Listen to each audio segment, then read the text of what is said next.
నమస్తే, welcome to great Andhra. మనతో పాటు ఉన్నారు హీరో సత్యదేవ్ గారు. హాయ్ అండి. హలో అండి. ఎలా ఉన్నారు? అద్భుతంగా ఉన్నాను. ఓకే. ముందు సినిమాకి ఇప్పటికి నాకు తెలిసి ఇప్పుడే అనుకుంటే కొంచెం ఎక్కువ గ్యాప్ వచ్చింది. అవునండి, ఈ మధ్య అయితే. అవునవును. అప్పుడంటే కరోనా టైం కాబట్టి వేరే ఇది వేరే. రైట్. అయితే సినిమా షూటింగ్కే పట్టింది ఆ టైం అది. షూటింగ్ అండ్ అదేనండి, ఒక ప్రాపర్ డేట్ కోసం కూడా చూసుకున్నాము. సినిమా షూటింగ్ అయిన తర్వాత ఒక ఆ డేట్ రీత్యా కొంత గ్యాప్ క్రియేట్ అయింది. సో బట్ మేము పేషెంట్గానే ఉన్నాము, బికాస్ సినిమా పట్ల నమ్మకంతో అది ఎప్పుడొచ్చినా గ్యారంటీ ఇంపాక్ట్ క్రియేట్ చేస్తుంది అని ఒక నమ్మకంతో వెయిటింగ్ పేషెంట్లీ. ప్రీ రిలీజ్ ఈవెంట్లో మహామహులు హాజరయ్యారు. మీరు కూడా చెప్పారు చాలా ఆనందంగా ఉందని. నిజంగా ఏ పర్సన్కైనా, అంటే ఫర్ దట్ మ్యాటర్ అది ఎనీ ఫీల్డ్, వాళ్ళకి సంబంధించిన ఆ పెద్దవాళ్ళు ఎవరైతే ఉంటారో ఆ టాప్ కేటగిరీలోకి వచ్చిన వాళ్ళు మన కోసం హాజరయ్యి మన గురించి మాట్లాడడం అనేది చాలా ఆనందకరమైన విషయం. మీకు ఆ మూమెంట్లో మీరు ఇంకా ఎక్స్ప్రెస్ చేయాల్సినవి ఏమన్నా మిస్ అయ్యారా? లేదండి, అన్ని ల్యాండ్ అయిపోయాయి పర్ఫెక్ట్గానే. అన్నీ అనుకున్న, అంటే లైక్ దట్స్ వాట్ నేను వాళ్ళ గురించి అదే అనిపించింది, అదే మాట్లాడాను. మీరు అన్నట్టు అంటే ఆ ప్రీ రిలీజ్ ఈవెంటే మనకి చాలా మంచి మైలేజ్ వచ్చింది. రాజమౌళి గారు రావడం కానీ, షో గారు, అనిల్ గారు అండ్ గోపి అన్న అండ్ సుకుమార్ గారు మిస్ అయ్యారు. యాక్చువల్లీ పాపం రావాల్సిందే, కానీ పుష్ప సాంగ్ ఉండడం వల్ల అది కరెక్ట్గా అదే టైంకి రిలీజ్ అయింది. సో ఆ స్పేస్లో ఆయన ఉండిపోయి రాలేకపోయారు. కానీ but overall it gave a very good mileage for the film. అంటే కావాల్సినంత మైలేజ్ వచ్చింది అండ్ అందరూ మాట్లాడుకుంటున్నారు ఈ రోజునంటే ఆ ప్రీ రిలీజ్ ఈవెంట్ వల్ల. ఫస్ట్ టైం కదా, అంటే ఇంతకుముందు బహుశా ఎనీ రీజన్, ఇప్పుడు కొరటాల శివ గారు ఉండడం బట్టి వీళ్ళందరూ హాజరయ్యారు అనేది ఒకటి రీజన్. 100% అదే మెయిన్ రీజన్. అంటే కాకపోతే ఒకటి ఇక్కడ చిన్న డౌట్, కృష్ణమ్మ గురించి రాజమౌళి గారు చెప్పిన మాట ఏదైతే ఉందో అంటే చాలా బాగుంది. మీ కెరీర్లో ఇది ఒక టర్నింగ్ పాయింట్ అని చెప్పి ఆ నమ్మకము ఆయనకి కలిగింది అంటే అందులో స్టఫ్ ఆయన చూస్తేనే కదా మాట అనగలిగేది. లేకపోతే అంతటి వ్యక్తి అలా ఏదో వేగ్గా ఒక మాట అనేయగలిగితే తర్వాత అది నిలబడకపోతే వేరేగా ఉంటుంది. అవునండి, అంటే మెయిన్ ఇంతమంది రావడానికి one of the main reason మీరు అన్నట్టు షో కొరటాల గారు. అంటే ఆయన ఒక ఫోన్ కాల్తోనే వీళ్ళందరూ అంటే ముందు నేను సినిమా యాక్సెప్ట్ చేసింది కూడా శివ కొరటాల సార్ ప్రెజెన్స్ ఉండడం, ఆయనకి కథ ముందు నచ్చడం, నన్ను చూస్ చేసుకున్న తర్వాత నా దగ్గర కథ పంపించిన తర్వాత నాకు ఇంకా చాలా ఈజీ అయిపోయింది. డెసిషన్ ఇస్ జస్ట్ ఇంత మహామహుల్కి కథ నచ్చింది అంటే కథలో అక్కడే సగం విజయం సాధించింది అనిపించింది కథ. శివ సార్ ఆయనే చాలా మంచి కథలు రాసి ఒక రైటర్ కమ్ డైరెక్టర్ కదా. ఒక్క కరెక్షన్ కూడా చెప్పకుండా, డైరెక్టర్ చెప్పిన దాంట్లో ఒక్క కరెక్షన్ కూడా చెప్పకుండా యాజ్ ఇట్ ఈస్ నువ్వు అనుకున్నట్టు చేసేసే. అంటే ఆయన రైటర్ అంటే మనకి ఏవో కొంత చేంజ్ ఈ చేంజ్ అని చెప్తారు కదా, జీరో చేంజెస్, ఒక్క చేంజ్ లేకుండా సినిమా ఓకే అయిపోయింది. అండ్ మేము సో దాని తర్వాత రాజమౌళి సార్కి కాల్ చేసి ఈ సినిమా గురించి మాట్లాడడం, మిగతా వాళ్ళతో మాట్లాడి అందరినీ ఒక తాటిపై, అంటే ఒక రిలీజ్ ఈవెంట్కి వచ్చేలా చేశారు. నిజంగా వెరీ వెరీ హ్యాపీ. అండ్ మీరు అన్నట్టు ఎస్, వాళ్ళు సినిమా పట్ల అందరికీ అదే నమ్మకం ఉందండి. అంటే ఈ పాజిటివ్ కాన్ఫిడెన్స్ ఏదైతే ఉందో ఆ పాజిటివిటీ టువర్డ్స్ మే 10th అందరికీ అదే ఉంది. అంటే ఎంతో కొంత వాళ్ళు చూడడం జరిగింది. మైత్రి రవి గారు చూసి సినిమా రిలీజ్కి వచ్చారు, ప్రైమ్ షో వచ్చింది. సో ఈ సినిమా ఆడిద్ది, ఈ సినిమా వర్కౌట్ అవుద్ది, పని అయిపోద్ది అన్న ఒక కాంటెక్స్ట్ క్రియేట్ అయింది. And we are all very confident about that. Okay. So వాళ్ళైతే ఏం కరెక్షన్స్ చెప్పలేదు, కానీ మీరు కూడా ఒక సీనియర్ యాక్టర్గా ఇన్ని సినిమాలు చేసిన వ్యక్తిగా మీకు ఎక్కడైనా కరెక్షన్ అనిపించలేదా? అసలు మనోడు కథ చాలా అద్భుతంగా చెప్తాడండి గోపాలకృష్ణ. ఎంత అద్భుతంగా కథ చెప్తాడో, ఆ 4 hours ఎంతో చెప్పాడు, చాలా డీటెయిలింగ్లో. అంటే కథ అంతా పెద్దదనేది కాదు, డీటెయిలింగ్ చెప్తాడు మొత్తం అంతా. ఈ డీటెయిలింగ్ అంతా మన సినిమా 2 గంటల 10 నిమిషాలు ఎంతో వచ్చింది. ఎవ్రీథింగ్ ఆ కథ ఏదైతే తను చెప్పాడో ఆ 2 గంటల 10 నిమిషాల్లో మనకి యాజ్ ఇట్ ఈస్ ఉంది. జీరో అండి అసలు. తను రాసుకున్న విధానం, ఆ ఫ్లో, ఆ ట్విస్ట్ అండ్ టర్న్స్, ఎక్కడ ఏది ఆ బీట్కి తగ్గట్టు అన్నీ చాలా నీట్గా రాసుకున్నాడు. సో కరెక్షన్స్ అనేది అసలు పాయింటే లేదు, ఫస్ట్ థింగ్. అండ్ అంతే అద్భుతంగా సినిమా అతను ఏదైతే చెప్పాడో ఆ సినిమా నేను చూశాను. So well very happy. Okay. ఈ పోస్టర్ రీజన్ ఏంటి వెనకాల ఎన్టీఆర్ గారు, కొరటాల శివ గారేమో అది దేవరా, ఇదేంటి అన్ని లింకప్ అయి ఉన్నాయా? అంటే ఒకటి సెట్లో అందరూ తారకన్న ఫ్యాన్సే. నేను కావచ్చు, భైరవ్ కావచ్చు, డైరెక్టర్ కావచ్చు, శివ గారు సినిమా చేస్తున్నారు, మన కృష్ణ గారు, మా ప్రొడ్యూసర్ కృష్ణ గారు తారకన్న దగ్గర కొన్ని వర్క్ చేశారు. సో అలాగా ఒక గ్రూప్ అంతా తారకన్న అభిమానులు ఉన్నాం. సో ఈ పర్టిక్యులర్ ఇది సినిమాలో ఒక చిన్న ఫైట్ సీక్వెన్స్ దగ్గర వచ్చే, ఒక థియేటర్ ముందు ఫైట్ అవుతుంది, ఆ స్పేస్లో వచ్చే ఒక సీన్ ఇది. ఓకే, ఇది అంటే మనకి ఏ టైం, ఆ టైం బ్యాక్ డ్రాప్ కూడా, బ్యాక్ డ్రాప్ కూడా సింహాద్రి రిలీజ్ అయిన బ్యాక్ డ్రాప్. సో అలా ఆ టైంకి వెళ్తాము. సో మామూలుగా అసలు ప్లాన్ ఉందా అంటే అక్కడ ఏదైనా ఒక పోస్టర్ ఉండాలి, అది ఎన్టీఆర్ గారిది అయ్యి ఉండొచ్చు, ఉంటే బాగుంటుంది అని మధ్యలో తీసుకున్నదా, మీ స్క్రిప్ట్లో ఉందా అది? థియేటర్ ఫైట్ అయితే ముందు నుంచి ఉందండి. డైరెక్టర్ ముందు అంటే తనకు కూడా ఇది అంటే పాయింట్ ఏమైందంటే అందరికీ తారక్ గారి పోస్టర్ ఉంటే బాగుంటుంది అనేది మైండ్లో ఉంది. బట్ మన గోపాలకృష్ణకి ఆ పోస్టర్ పెట్టడం వెనకాల ఒక చిన్న రీజన్ ఉంది. సో తను నాకు ఒకసారి చెప్పాడు, తర్వాత ఇంట్రెస్ట్లో కూడా షేర్ చేశాడు. ఏంటంటే ఫర్ హిమ్, తను యంగ్ ఏజ్లో ఉన్నప్పుడు ఈ సినిమా వచ్చినప్పుడు ఇది తనకి ప్రేరేపించింది రైటింగ్ వైపు వెళ్ళడానికి, లేకపోతే టేకప్ చేయడానికి. అరే ఒక యంగ్ డైనమిక్ యాక్టర్ అలా పట్టుకొని వస్తుంటే మనం ఏం చేయట్లేదు, మనం కూడా ఏదో చేయాలని అనిపించిందంట తనకి. సో ఆ రిఫరెన్స్ లైఫ్లో తనకి చాలా మంచి ఒక మోటివేషన్ ఫ్యాక్టర్ కదా. సో తను లెట్ us హ్యావ్ ఆ పోస్టర్ ఇక్కడ నాకు ఏదైతే ప్రేరేపించిందో, అండ్ అందరికీ అది ఇష్టం కాబట్టి it went on like that. Okay, నాకు ఇంకోటి అనిపించింది, మీరు కూడా ఓ కత్తులు పట్టుకుని లేకపోతే కొంచెం హింస ఏదో కనబడుతుంది, వైలెన్స్ అంతా అందులో కూడా ఉంటుంది కదా, అది రెండు మిక్స్ అవుతాయి మాట్లాడే. మేబీ అది కూడా అయ్యి ఉండొచ్చు. బట్ అంటే మనదంతా మన cinema again emotional driven fights అండి. మనం అన్ని ఏది కూడా ఊరికే ఫైట్ రావాలి, లేకపోతే అక్కడ ఏదో సీక్వెన్స్లో ఏదో రావాలన్నట్టు కాదు. ఆ ఫైట్ చేయడానికి ఒక స్ట్రాంగ్ ఎమోషనే ఉంటుంది. ఆ ఎమోషన్ బట్టి తీసుకొని ఫైట్స్ కానీ, కత్తులు పట్టడం కానీ, అండర్లైయింగ్ ఎమోషన్ ఎప్పుడైనా స్ట్రాంగ్ ఉన్నప్పుడు ఫైట్ ఇంకొంచెం అరే అవతలని కొట్టాలని ఫీలింగ్ జనాల్లో కలుగుతుంది. మన సినిమాలో సీక్వెన్సెస్ కూడా హీరో భద్ర అనే క్యారెక్టర్ కొడుతున్నప్పుడు మనందరం రూట్ చేస్తాం, కొట్టాలి వీడు అన్న సెన్స్ వస్తుంది. అది very good writing, very strong writing. మీరు కొట్టడము, మిమ్మల్ని కొట్టడము రెండు కనబడుతున్నాయి, ఏది ఎక్కువ ఉంది ఇందులో? అది రెండు సమపాలనలోనే ఉంటాయండి. అంటే నన్ను చితగేస్తారు, మనం కూడా కొట్టాల్సి వస్తుంది. ఓకే, మరి ఫ్యామిలీ ఆడియన్స్ అయినప్పుడు ఎలాగో జెంట్స్ అందరికీ నచ్చొచ్చు ఇలాంటి ఫైట్స్ అవన్నీ, కానీ లేడీస్ దగ్గరికి వచ్చేసరికి కొంచెం వాళ్ళు హింస ఎక్కువ చూడలేరు అనేది అది సత్యం.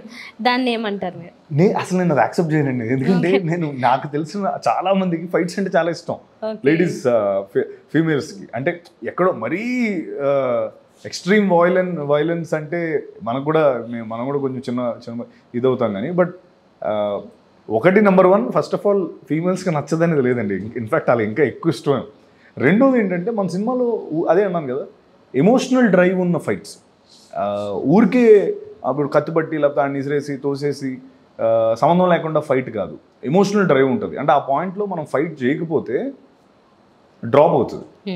అంటే మన ఎమోషన్ క్రియేట్ అవుతుంది. So every scene will drive to that, ఆ ఫైట్ సీక్వెన్స్ వరకు డ్రైవ్ అవుతుంది. ఎక్కడ ఫైట్ సీక్వెన్స్ లేకపోతే తరబరంగా అది డ్రాప్. సో ఇన్ఫాక్ట్ మీరు చూస్తున్నప్పుడు అరే ఇక్కడ ఆయన కొడితే బాగుందని మీరే అనుకుంటారు. అప్పుడు నేను కొట్టలేదు మీరు నిరాశపడతారు. So I think it's always an emotion అండి. ఎమోషన్ అండ్ ఫైట్ రెండు హ్యాండ్ ఇన్ హ్యాండ్ వెళ్తాయి అనేది నా ఫీలింగ్. మన ఎమోషన్ కరెక్ట్గా ఉన్నప్పుడు ఫైట్ మ్యాచ్ అయిపోద్ది.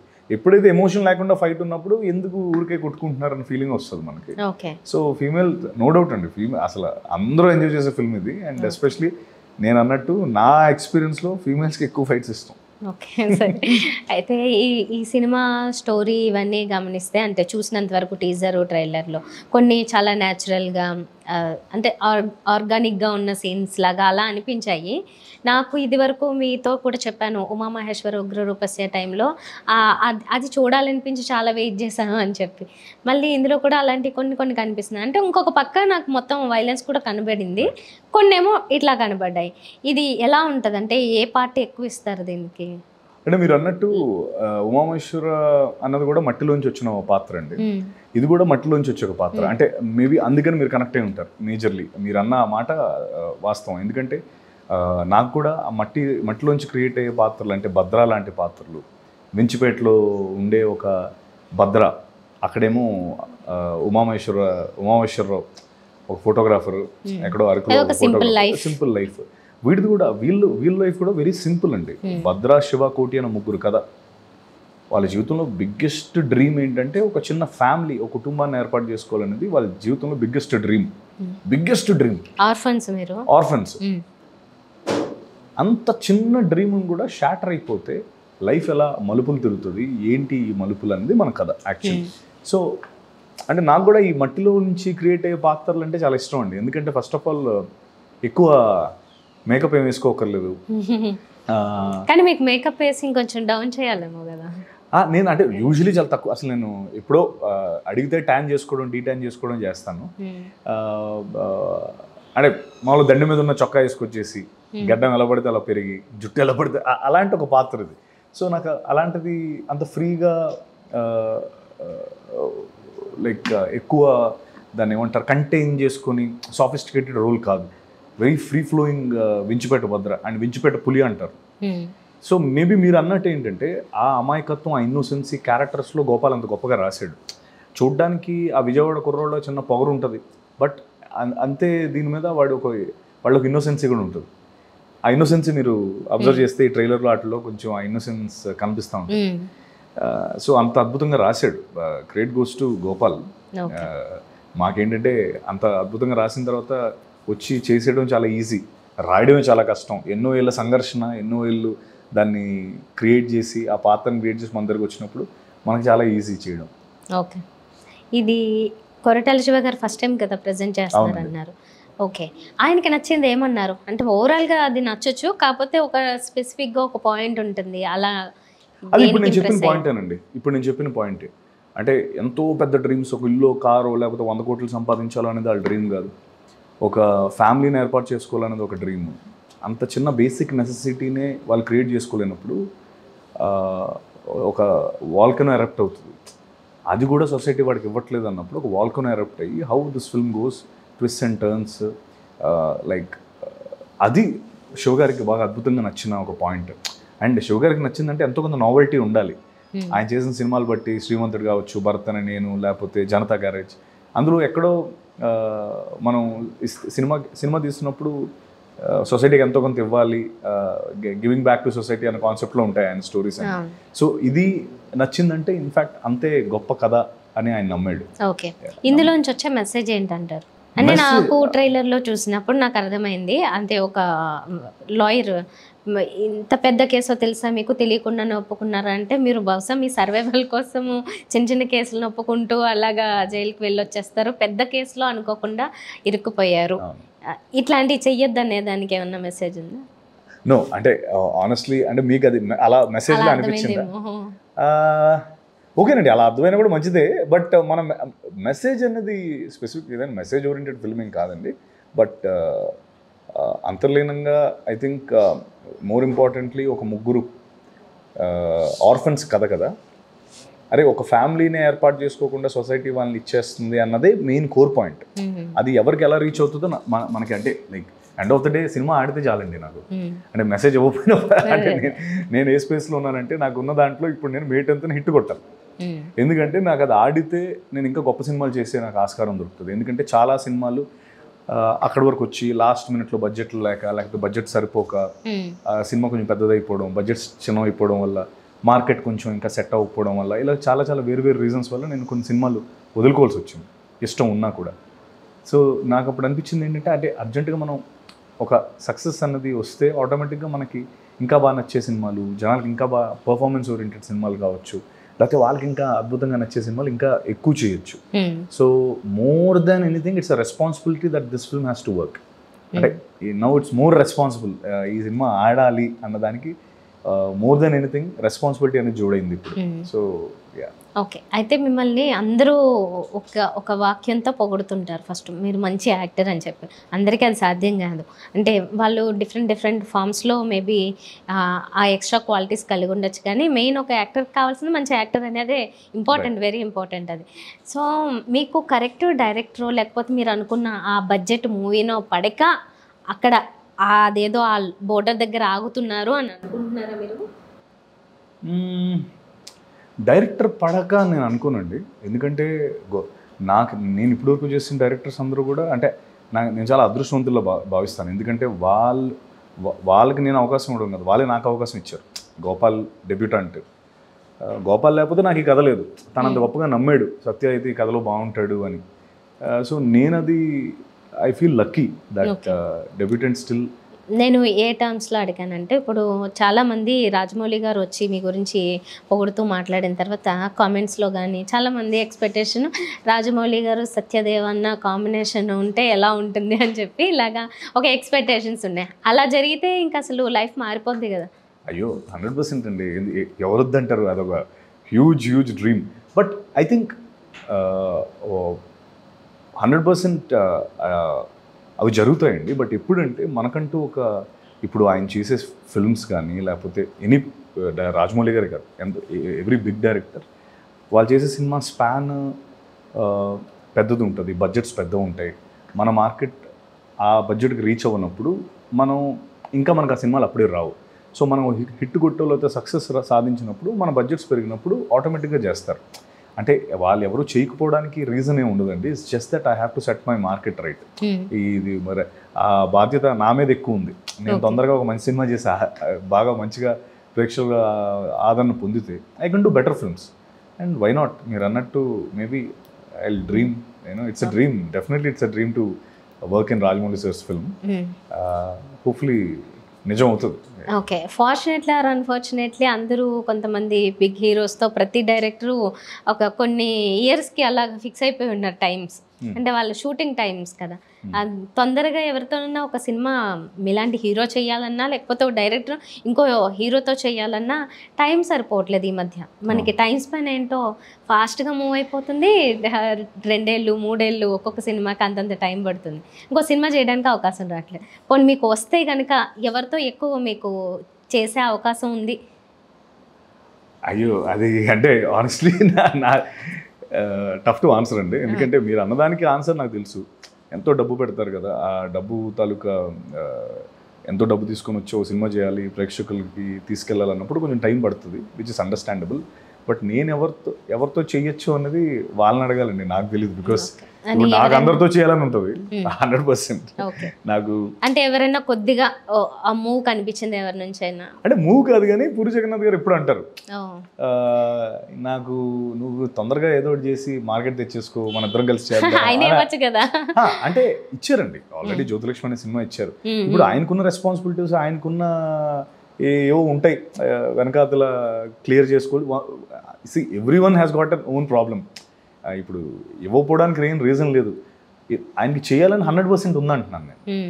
అంటే ఇప్పుడు వచ్చిన తర్వాత కూడా నువ్వు సూట్ అవుతావో లేదో, లేకపోతే నీకు సరిపడే కథలు అంత ఉన్నాయో లేదో అనేది టాపిక్ వస్తుంది. ఆ టాపిక్ లేకుండా డైరెక్ట్గా చెప్పాడు ఆయన, మనం చేద్దాం మళ్ళీ కలిసి, ఎందుకంటే మా ఇంట్లో మా అమ్మ ఎప్పుడు అడుగుతూ ఉంటుంది సత్యతో ఇంకో సినిమా చేయని చెప్పి, నేను నీతో ఖచ్చితంగా చేస్తాను అని చెప్పేశారు. బట్ ఇట్స్ జస్ట్ దట్ ఇవన్నీ మిగతావన్నీ these are all logistical issues, అవి క్లియర్ అవ్వాలి. అది నేనే ఒప్పుకొని ఇప్పుడు ఆయన చేస్తానంటే సార్ మీకు దండం పెడతాను, నాతో చేయకండి, అప్పుడు తర్వాత ప్లాన్ చేద్దాం అని నేనే చెప్తాను నేను.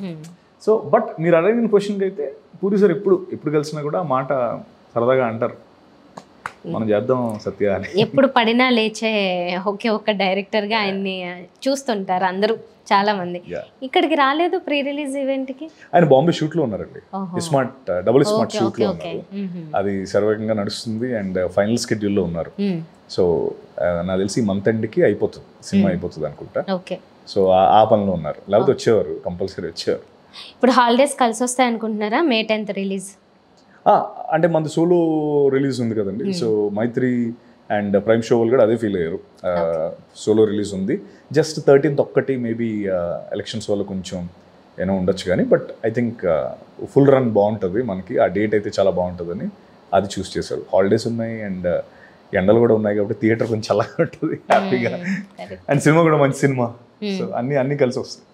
ఓకే, ఇందులో మీకు ఏ ఎమోషన్ బాగా ఈజీ అనిపించింది లేకపోతే మీకు నచ్చింది? రౌద్రం ఉంది కొంచెం, మిగతా జనరల్ లైఫ్ ఏ సినిమాలో అంటున్నారా బయట అంటున్నారా? సినిమాలోనే. సినిమాలోనా?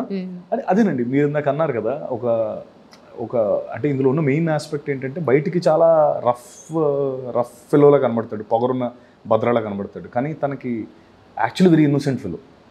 ఆడి ఫ్రెండ్స్ అంటే ప్రాణం, వాళ్ళ మీదకి వస్తే ఎవరినైనా ఊరుకోడు. వాళ్ళిద్దరి కోసం బ్రతికే ఒక క్యాండిడేట్ వాడు వించిపేట భద్ర. అందరూ వించిపేట పులి అంటాడు, కొంచెం చూడడానికి గంభీరంగా ఉంటాడు, కానీ వాడు లోపల ఒక చిన్న చైల్డ్ లైక్ ఫెలో. అదే మనకి ట్రైలర్లో ఆ రెండు మనకి కనబడతాయి. సో అది నేను చాలా బాగా ఎంజాయ్ చేశాను. ఇంకా మీ చుట్టూ ఉన్న క్యారెక్టర్స్ అంటే హీరోయిన్ లేకపోతే మీ ఫ్రెండ్స్ వీళ్ళ పాత్రలు ఎలా ఉన్నాయి? వాళ్ళు కూడా కంటిన్యూ కనిపించే అవకాశాలు ఎక్కువ ఉన్నాయి కదా? అయ్యో చాలా. ఈ సినిమా అంటే పోస్టర్ నేను దీన్ని బట్టి ఏదో నా పోస్టర్ పడింది, కానీ సినిమా అందరిదే అండి. ఎస్పెషలీ ఈ ఫిల్మ్ కోటి మన లక్ష్మణ్ మీసాల, కృష్ణ అంటే శివ అనే క్యారెక్టర్ చేశాడు, అర్చన అయ్యర్, అతీరా, తర్వాత సత్యం గారని ప్రభుదాస్ క్యారెక్టర్ చేసిన ఆయన, తర్వాత సిఐ క్యారెక్టర్ చేసిన ఆయన, తర్వాత నందగోపాల్ అని కమిషనర్. మీరు సినిమా చూసిన తర్వాత ఇప్పుడు నేను చెప్పిన పేర్లన్నింటి గురించి మీరు మాట్లాడుకుంటారు. అసలు అందరూ అద్భుతంగా చేశారు. ఐ ఫీల్ ఈ ఫిల్మ్ ఆడుతుంది అన్నదానికి ఒక గ్రేటెస్ట్ నమ్మకం ఏంటంటే ఇంతమంది బాగా చేయడం. జనరల్గా మీరు చూసినట్టయితే చాలా బాడే సినిమాల్లో మీరు ఒక్కడు చేశాడని ఎప్పుడు అనరు. అంటే ఆడు బాగా చేశాడు, ఆ వెనకాల ఆడెవడో వచ్చాడు లాస్ట్లో. ఎప్పుడైతే ఆ చిన్న పాత్ర కూడా బాగా చేసిందని మీకు అనిపించిందో సినిమా హిట్ అని అర్థం. ఈ సినిమాలో ఒక చిన్న పిల్లోడు ఉంటాడు విఘ్నేష్ అని, బొంబాయి అంటాం, ఆడు కూడా బాగా చేస్తాడు. మీరు సినిమా చూసిన వీళ్ళందరూ గురించి మాట్లాడుకుంటారు. సో నాకు ఎప్పుడైతే వీళ్ళందరిది వర్కౌట్ అయిపోయిందో O positive feeling, okay cinema ఆడుతుంది అయితే. ఎందుకంటే ఇవన్నీ కనబడతాయండి. గొప్ప రైటింగ్ ఉన్న ఒక పాయింట్, గోపాల్ రాసిన గొప్ప రైటింగ్ ఉన్న పాయింట్ ఏంటంటే పాత్రలన్నింటికి ఒక ఆర్క్ ఉంటుంది, పాత్రలన్నీ కనిపిస్తాయి. ఎప్పుడైతే కనిపిస్తుందో గొప్ప రైటింగ్. యాక్చువల్లీ ఆ గొప్ప రైటింగ్ ఉందంటే సినిమా ఆడుతుంది. ఓకే, నాకు ఒకటి మాట్లాడుతుంటే గుర్తొచ్చింది ఇందాక మీరు పూరి జగన్నాథ్ గారు అన్నమాట.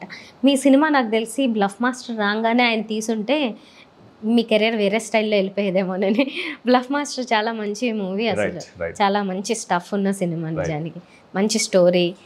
మీ క్యారెక్టర్ కూడా అంటే ఇన్ని వేరియేషన్స్ అప్పటికి మేము చూడలేదు కాబట్టి మిగతావన్నీ దాని తర్వాత మీకు నిజంగానే మేబీ డిఫరెంట్ ఇమేజ్ చేసేదేమో. పూరి గారితో ఆ సినిమా పడి ఉంటే ఏదన్నా వేరే స్టైల్లో వెళ్ళిపోయి ఉండేది. సరే అన్ని మనం ప్లాన్ చేసినట్టు ఉండవు కదండి. ఎవ్రీథింగ్ హ్యాస్ దాని ఓన్ టైం లైన్ ఉంటుంది. బ్లఫ్ మాస్టర్ ఐ థింక్ నేను ఎప్పటికీ గోపి అన్నకి రుణపడిపోయి ఉంటాను ఆ విషయంలో. గోపి గణేష్ అన్నకి చాలా మంది ఆ టైంలో చూడలేదు, కానీ చూసుంటే అంటే సినిమా థియేటర్లో చూడలేదండి, బట్ బయట జనాలకి అంటే యూట్యూబ్ కానీ అమెజాన్ కానీ ఇంకెక్కడైనా ఓటీటీస్లో ప్లే వచ్చినప్పుడు అదొక వాళ్ళు ద బిగ్గెస్ట్ హిట్ అనుకుంటారు. అంటే హిట్టే వాళ్ళ పరంగా, ఎందుకంటే జనాదరణ పొందడమే హిట్ కాబట్టి ఆ పరంగా అది చాలా పెద్ద హిట్. ఎక్కడ బోర్ లేకుండా తీసిన సినిమా, అద్భుతమైన ఫిల్మ్ అండి. జస్ట్ మన టైమింగ్ అది, everyone has got their own timing. మరి కంపేర్ చేసుకుంటే కృష్ణమ్మ ఎలా ఉంటుంది అంటారు మీరు లైఫ్లో ఇప్పుడు? నెక్స్ట్ 100% బ్లఫ్ మాస్టర్ గురించి మీరు ఎలా అయితే అంటున్నారో కృష్ణమ్మ గురించి అలా మాట్లాడతాం. ఇది నా కాన్ఫిడెన్స్. అంటే రేపొద్దున మళ్ళీ మనం ఇంకో సినిమాకి ఇంటర్వ్యూ చేస్తే కృష్ణమ్మ చాలా బాడిందని మీరు మాట్లాడతారంట. అంటే అది నా కాన్ఫిడెన్స్ ఈ సినిమా పట్ల. ఎందుకంటే చూసాము, కాలభైరవ్ మ్యూజిక్ టెర్రిఫిక్ ఆర్ఆర్ ఇచ్చాడు. ముందంతా కాలభైరవ్కి ఈ సినిమా చాలా ప్లస్ అవుతుంది అనుకున్న కాలభైరవ్కి ఈ సినిమా కాలభైరవ్ ప్లస్ అయ్యాడు. అంటే మార్చేసాడు అంతా తన ఆర్ఆర్తో, అంత అద్భుతమైన ఆర్ఆర్ ఇచ్చాడు. గ్యారంటీ స్టోరీతో పాటు, గోపాల్ స్టోరీతో పాటు ఫస్ట్ మాట్లాడుకున్నది భైరవ బ్యాక్గ్రౌండ్ స్కోర్ అండ్ పాటలు. ఆ 3 పాటలు కూడా సినిమా రిలీజ్ అయిన తర్వాత ఇంకా అద్భుతంగా వర్కౌట్ అవుతాయండి. అండ్ నేను ఎందుకో ఒక చిన్న దాని ఏదో ధైర్యం అంటారు కదా, ఒక గట్ ఫీలింగ్తో ఏంటంటే మళ్ళీ మనం గ్రేట్ ఆంధ్ర ఇంటర్వ్యూ అయినప్పుడు కృష్ణమ్మ గురించి అయితే ఖచ్చితంగా మాట్లాడుకుంటాం. ఇందులో ఉన్న ఆ పాత్రల గురించి మాట్లాడుకుంటాం, స్టోరీ గురించి మాట్లాడుకుంటాం, ఇదంత గొప్పగా ఆడిందని మాట్లాడుకుంటాం. ఇది నేను ఇచ్చే ఒక ఆన్సర్. సక్సెస్ అయితే ఇమిడియట్గా ఇంటర్వ్యూ కూడా మళ్ళీ చేస్తాం. ఫైనల్గా మరి ఆడియన్స్ కోసము ఏం చెప్తారు? అంటే అన్ని రకాల ఆడియన్స్ ఉంటారు కాబట్టి, ఫ్యామిలీ, యంగ్స్టర్స్ అందరూ, వాళ్ళందరికీ సినిమా గురించి మీరు చెప్పే మాట ఏంటి? ఒక 2-3 సినిమా ఇప్పుడు నేను చెప్పినగానండి. అంటే ఇప్పుడు మేజర్గా ఒక ఆస్పెక్ట్ ఏంటంటే, మనం డైలీ ఎక్కువగా మాట్లాడుకున్నప్పుడు తమిళ ఫిల్మ్స్ గురించి కానీ, కన్నడ ఫిల్మ్స్ గురించి కానీ, లైక్ మలయాళ ఫిల్మ్స్ గురించి కానీ కంటెంట్ ఎక్కువ ఉందని, కంటెంట్ చాలా బాగుంటుందని, ఏదో స్టోరీ స్టోరీ ఎక్కువ మాట్లాడుకుంటుంది. ఇది ఎగ్జాక్ట్లీ ఆ ఫిల్మ్. అంటే మనం 100% ఈ ఫిల్మ్ నుంచి చాలా గొప్పగా మాట్లాడుకొని, అండ్ ఇలాంటి ఫిల్మ్స్ ఆడితే మనకి ఇంకా కంటెంట్ వచ్చి ఫిల్మ్స్ ఇంకా ఎక్కువ వస్తాయండి. అంటే ఇది ఆడాల్సిన బాధ్యత మనందరిది అనేది నా ఫీల్. ఎందుకంటే అంత కంటెంట్ ఉందని నేను నమ్మి చేసిన సినిమా, కొరటాల శివ గారు నమ్మి చేసిన సినిమా. అండ్ నేను చేయడంలో మెయిన్ ఆ బ్రాండ్ ఒకటి ఉంది. సో అదే బ్రాండ్ మీకు నచ్చింది కాబట్టి ఈ సినిమా చూడడానికి మీకు కూడా ఒక రీజన్ ఉంది అంటున్నాను నేను. ఎంతో కొంత నేను పర్ఫామ్ చేస్తాను మీకు అనిపిస్తే ఇందులో ఇంకా గొప్ప పర్ఫార్మెన్స్ చేస్తాను. ఆ విషయంలో ఏం డౌట్ లేదు ఎవరికి. రైట్ అండి, ఆల్ ది బెస్ట్. మరి మంచి సినిమా అవ్వాలి, అలా మాకు గుర్తున్న పేర్లు ఏవైతే ఉన్నాయో అలాగే ఈ సినిమా నిలిచిపోవాలి. మోర్ దెన్ దట్ అయితే కనుక ఇంకా సంతోషం. Thank you so much.